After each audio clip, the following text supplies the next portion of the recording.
Hello, people. So this is what we have. We're underneath the kitchen. You have two Rheem Spider Fire heaters. Right now, the way it's piped, if this heater goes out, this feeds in, but it back feeds cold water.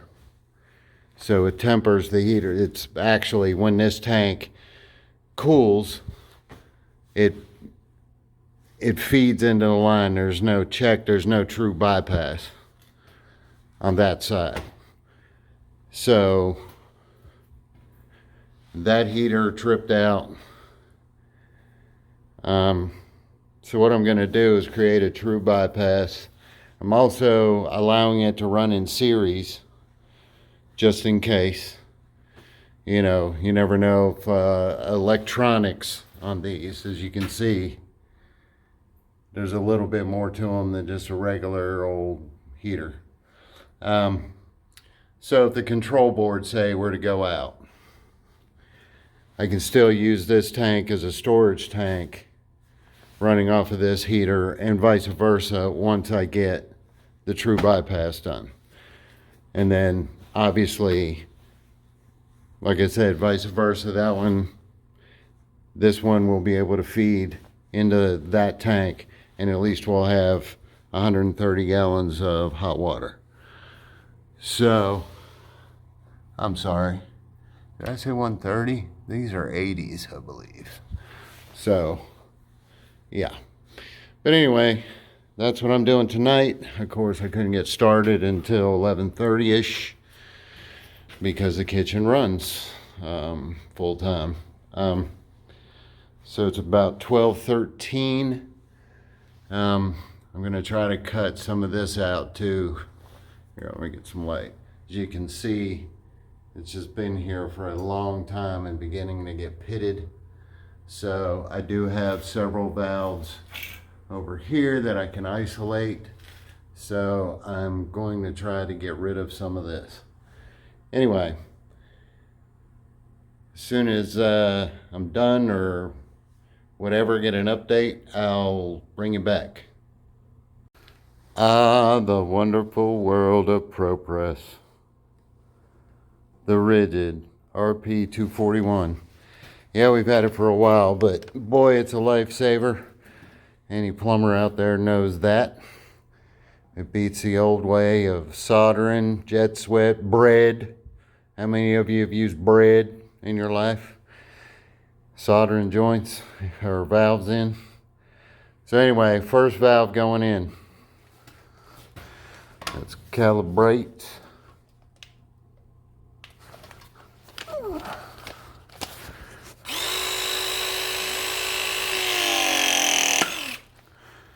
All right, get her on the fitting. Make sure she's all the way in.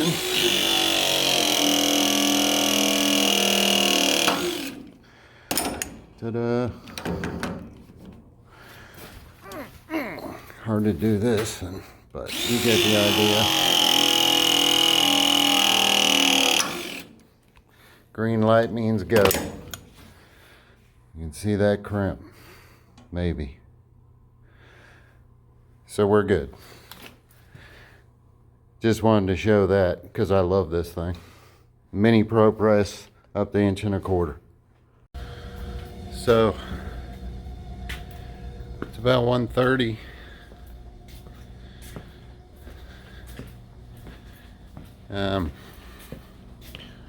Water softener. Found a leak on a ball valve over here.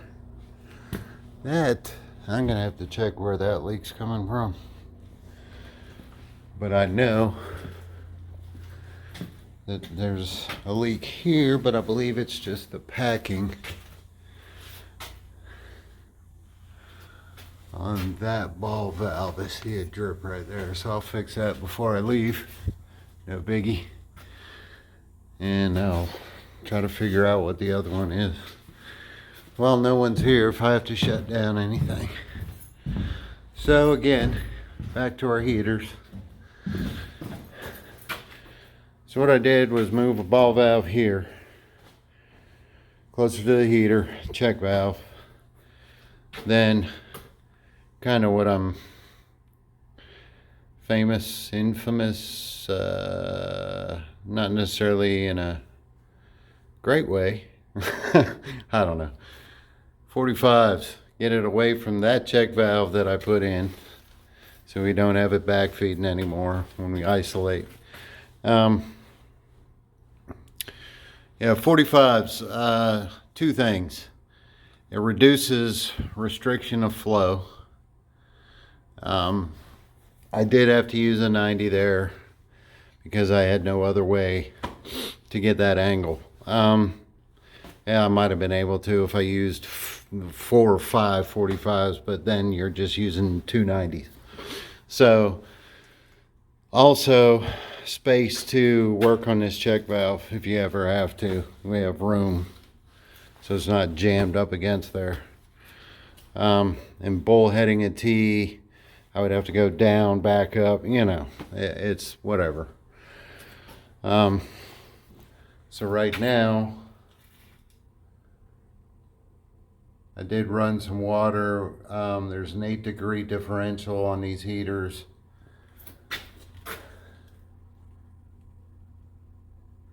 We're sitting pretty right now.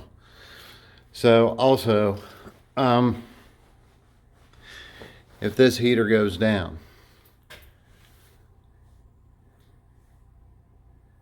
what we do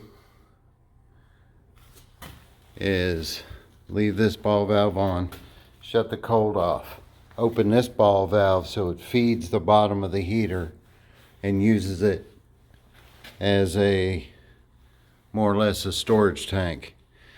If that heater goes down, same principle. Since we have a check valve here, we open this, leave that open, shut this valve off, feeds the bottom of that heater out and up. So at least we have some storage capacity.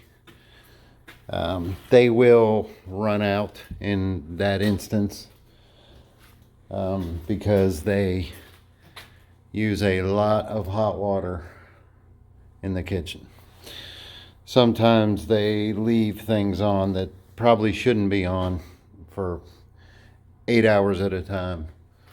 Now, one thing I did notice is this line, here, let's get some light on it. This line used to feed, it's probably too bright now, be fed from two, you can see the control panel, Noritz heaters that were on this wall. They were fed in this direction, okay? There's your valves right there. The issue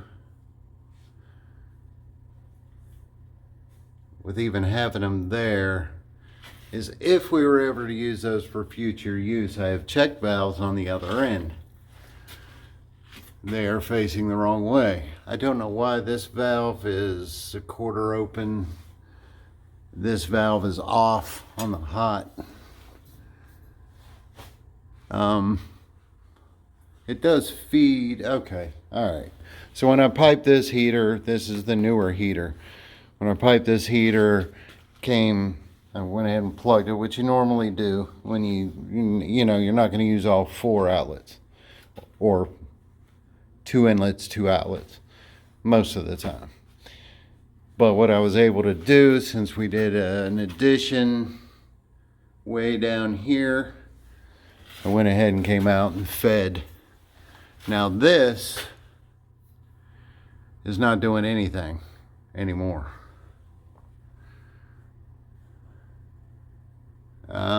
Not even the cold. I don't understand. It shouldn't be anyway. There's a check valve over here, right there. Well, it is heading in that direction. Okay. So that one is headed in the correct direction to feed cold water. I may have replaced that one. I don't remember. This one is not. It's feeding up. Again, it's not doing anything right now. I guess if it came down to it, I need to leave it, because if it came down to it, at least I could give them some hot water, even though it's a 3/4 line feeding a 1-inch line. Yeah, I think I'm gonna leave it, just in case. I'll go ahead and turn that on, because if it's someone else other than maybe Glenn, Andy could figure it out by looking at it, but you know, it's just easier. Worst case scenario, we open that valve that I put in and it feeds that direction. Okay. And up. All right, so that's like a little buffer, I guess. Again, worst case scenario. Anyway, so that's all I had to work with. Unfortunately, I don't like that, but you know, hey, you got to work with what you got, especially when you have time constraints. All things being said, when we get to a point in the renovation, probably going to tear all this out and redo it, because there are also lines over here, as you can see. The valves, especially, because of brass to copper, yada yada yada, even though it's not. Oh wow, that's feeding that direction back over here. Okay, that's cold. Yeah, okay. One thing I didn't notice is that bobby patch right there. I'm gonna have to get rid of that at some point. That goes all the way down and probably feeds the outside can washer under the loading dock. Anyway, got another leak over here somewhere. I can hear a drip. Or is it out of that? There used to be a huge storage tank over here. You can see the space. It was completely filled up with a storage tank for the fire system.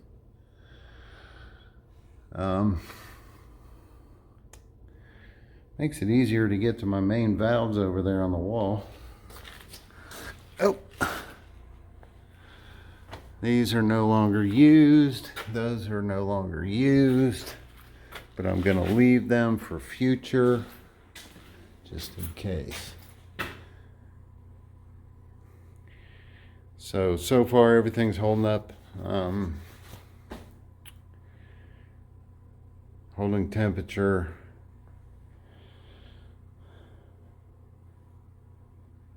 I think we're good. I'm gonna clean up a little bit and probably get out of here. Oh yeah, once I fix that leak over there. So, all right, made this a little longer than it had to be, but that was our evening job today. January 5th now. Started about 11:30, the 4th ending 1:33-ish. Of course, I have to clean up and fix the other leak, but you get the point. All right, we'll see y'all soon.